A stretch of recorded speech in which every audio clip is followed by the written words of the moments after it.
पाकिस्तान और दुनिया भर से देखने और सुनने वालों को अस्सलाम वालेकुम।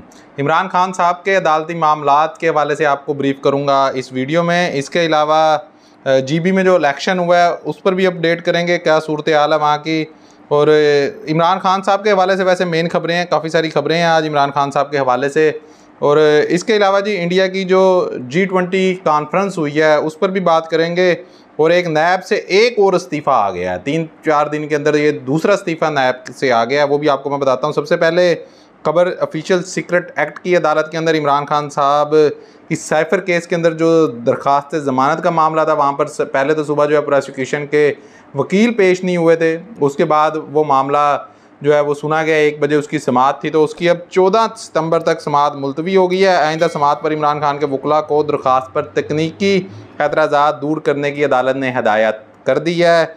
असद उमर साहब की जो कबल अज़ गिरफ्तारी की दरख्वास्त है, यानी कि उन्होंने अबूरी ज़मानत ले ली थी, तो उसकी समाअत जो है वो भी 14 सितंबर को ही है। तो प्रोसिक्यूशन ने ये भी कहा कि दोनों को इकट्ठा कर दें।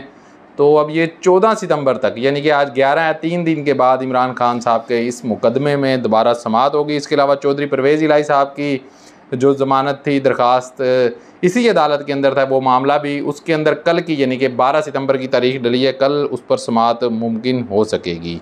इसके अलावा जी इमरान खान साहब के वकला आज 2 बजे इमरान खान साहब से मुलाकात के लिए जाएंगे, जिसके अंदर काजी अनवर साहब, मशाल यूसुफजई और नईम हैदर पंजोता साहब होंगे। आज ये इस वक्त जब मैं ये वीडियो रिकॉर्ड कर रहा हूँ, मेरे ख्याल ये मुलाकात के लिए जा चुके हैं। और इसके अलावा जी 14 तारीख को इमरान खान साहब के वकला में हामिद खान साहब और शदाब जाफरी को कोर्ट ने इमरान खान साहब से मिलने की इजाज़त दी है। 14 तारीख को ये 2 सीनियर वकला जो हैं ये इमरान खान साहब से मिलने के लिए जाएंगे। इसके अलावा इमरान खान साहब के वकला के मुताबिक अभी तक इमरान खान साहब किसी दूसरे मुकदमे में गिरफ्तारी नहीं डाली गई, यानी असूली तौर पर साइफर केस में ज़मानत मिली तो रिहाई अमल में आ जाएगी। जबकि इतलात ये भी आ रही हैं कि तोशा खाना का मामला और इसके अलावा 190 मिलियन पाउंड वॉल कादर ट्रस्ट वाला जो मामला है नैब के अंदर ज़ेर समाअत है और उसके अंदर इमरान खान साहब की गिरफ्तारी हो सकती है, क्योंकि वहाँ पर उस मामले में ज़मानत नहीं ली गई इमरान खान साहब की। ये कुछ सहाफ़ियों का साकिब बशीर साहब इस्लामाबाद से रिपोर्ट कर रहे हैं इस मामले को, मगर इमरान खान साहब के जो वकला हैं वो कह रहे हैं कि हमने तमाम मामलात में अदालत से रुजू किया हुआ है, इस मुकदमे में ज़मानत हो जाए तो किसी और में गिरफ़्तारी फिल वक्त तक नहीं डाली गई और गिरफ़्तार नहीं हो सकते। मगर मेरी जहाँ तक ज़ाती राय है कि इमरान खान साहब इस मुकदमे से अगर ज़मानत हो भी गई तो दोबारा गिरफ़्तार होंगे, नैब में भी हो सकते हैं, बहुत सारे और मुकदमात में भी उनकी ज़मानतें खारिज हुई हैं, कहीं ना कहीं उनको एडजस्ट किया जाएगा। अभी इमरान खान साहब को रिहाई मिलना मुश्किल नहीं है, क्योंकि के मुखालफिन को ये नज़र आ रहा है कि अगर इमरान खान साहब रिहा हो गए तो फिर इमरान खान साहब को संभालना उनके लिए मुश्किल हो जाएगा। इसके अलावा जी जीबी में खालिद खुर्शीद साहब के वालिद साहब इलेक्शन लड़ रहे थे। आज सुबह जो है वो इलेक्शन का ऐलान हुआ, 6164 वोट लेकर उन्होंने इलेक्शन लड़ा। आप सूरत हाल देखें कि एक तरफ इंडिया जो है वो चाँद पर जा रहा है, वो G20 कॉन्फ्रेंस बुला रहा है, ये चीज़ें चल रही हैं, और दूसरी जानिब पाकिस्तान के अंदर 2 दिन से भी ज़्यादा का वक्त गुजरने के बाद सिर्फ एक ज़िमनी इलेक्शन का ऐलान करना था और बहुत कम वहाँ पर वोट थे, यानी कि जीतने वाले ने सिर्फ 6100 कुछ वोट लिए हैं और हारने वाले ने कुछ 4800 कुछ इस तरह से उनके वोट है, यानी कि सिर्फ मामूली से वोटों की गिनती थी। इसको हमने 48 घंटे लेट कर दिया और फिर हम एतराज़ करते हैं जी इंडिया के ख़िलाफ़ हम क्या खबरें लगा रहे हैं जी, वहाँ पर बारिश आ गई, वो जी ये जो चंद्रयान वाली तस्वीर है जी ये जाली है, तो इस तरह की चीज़ें आ रही हैं। वो अपना काम जारी रखे हुए हैं, उस पर मैं बात करता हूँ। अच्छा जी, इसके बाद हुआ ये कि जब जीबी में खालिद खुर्शीद शाह ज़िमनी इंतखाबात में अवाम ने खूब साथ दिया, 2 दिन रिटर्निंग ऑफिसर के दफ्तर के बाहर वो बैठे रहे हैं।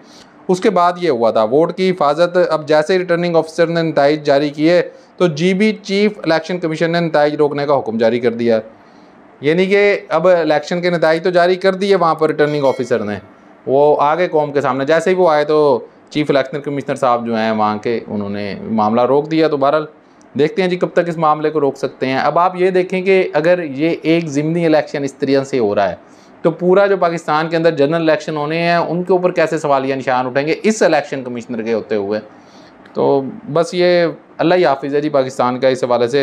अच्छा जी, अदालती हुकूमत के हुक्म के बावजूद बेटों से बात ना कराने पर इमरान खान की तरफ से दायर तौहीन अदालत दरखास्त पर जज अबू अल हसनात मोहम्मद जुल्कुरनैन ने सुप्रीडेंट अटक जेल आरिफ शहजाद को नोटिस जारी करते हुए जवाब भी तलब किया और अदालत ने इमरान खान के बेटों के साथ टेलीफोनिक गुफ्तगू कराने के पहले वाले हुक्म पर सख्ती से अमल दरामद का हुक्म दिया और 15 सितंबर तक रिपोर्ट अमल दरामद के बाद तलब कर ली है जी। ये मामला हो गया जी। उन्होंने कहा है कि जी बात करवाओ, बात क्यों नहीं करवाई जा रही। इसके अलावा आपको बताऊं जी, डिप्टी चेयरमैन नैब ज़ाहिर शाह ने भी इस्तीफ़ा दे दिया जी।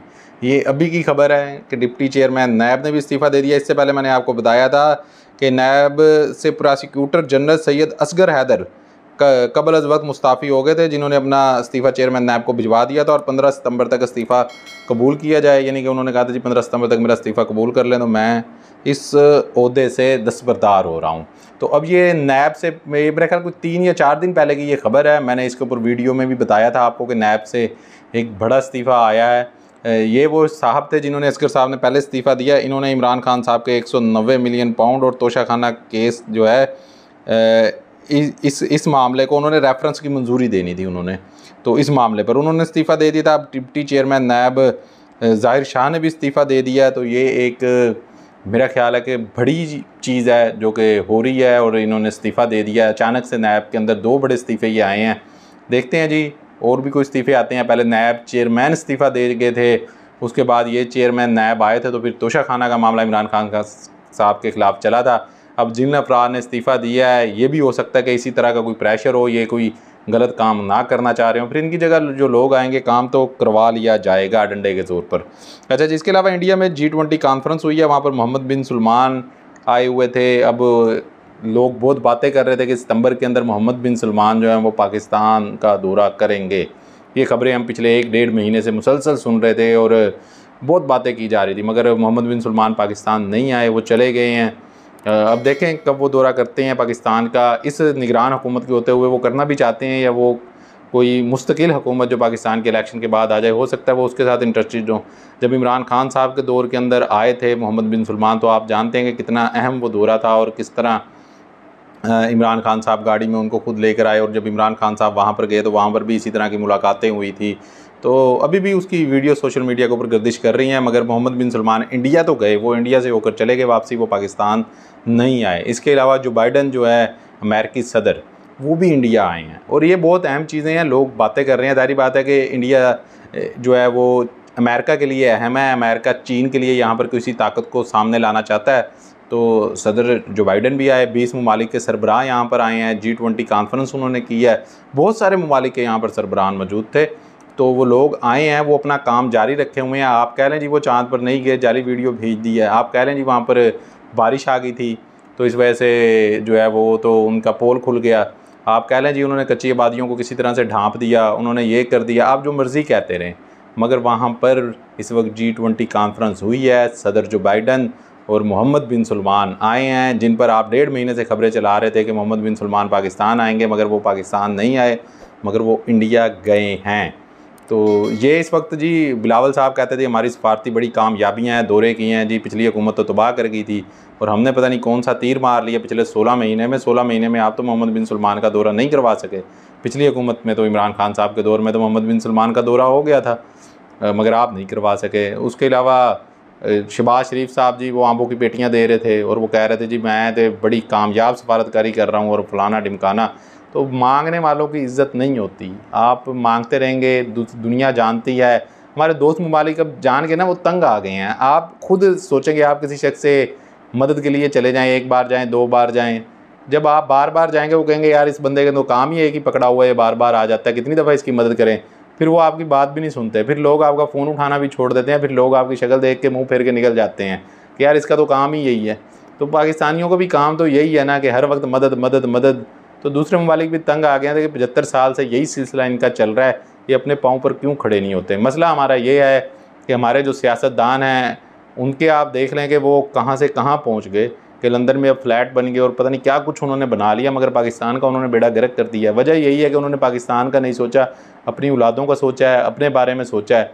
और जब उन्होंने अपना माल तो बना लिया और पाकिस्तान को जो है वो बेड़ा गर्क कर दिया, कर्ज़ों के अंदर डुबो दिया और ये कर्ज़े लेकर उन्होंने फिर अय्याशियाँ की खुद, और पाकिस्तान जो है वो रुल रहा है, ये पाकिस्तानी उसके कर्ज़े उतार रहे हैं। तो अब दूसरे ममालिक भी तंग आ गए हैं कि इनका हाल कोई नहीं है, जितनी मर्ज़ी इनकी मदद कर लो, इन्होंने एंड के ऊपर फिर हमसे मांगने ही आना है। तो वो भी अब हमसे नज़रें चुराते हुए दिखाई देते हैं। मोहम्मद बिन सलमान पाकिस्तान नहीं आए और हो सकता है कि आ जाएं पाकिस्तान वो दोबारा, मगर फ़िलहाल जितनी ये खबरें आ रही थी कि सितंबर के महीने में मोहम्मद बिन सलमान पाकिस्तान का दौरा करेंगे, मगर वो इंडिया से होकर चले गए, पाकिस्तान वो नहीं आए। ये बिलावल साहब की सफारतकारी थी, वो जो पता नहीं कोई 50 के करीब उन्होंने दौरे किए हैं और पता नहीं कितना पैसा उड़ाया। वो कहते हैं जी मैंने अपने पल्ले से पैसा लगाया था।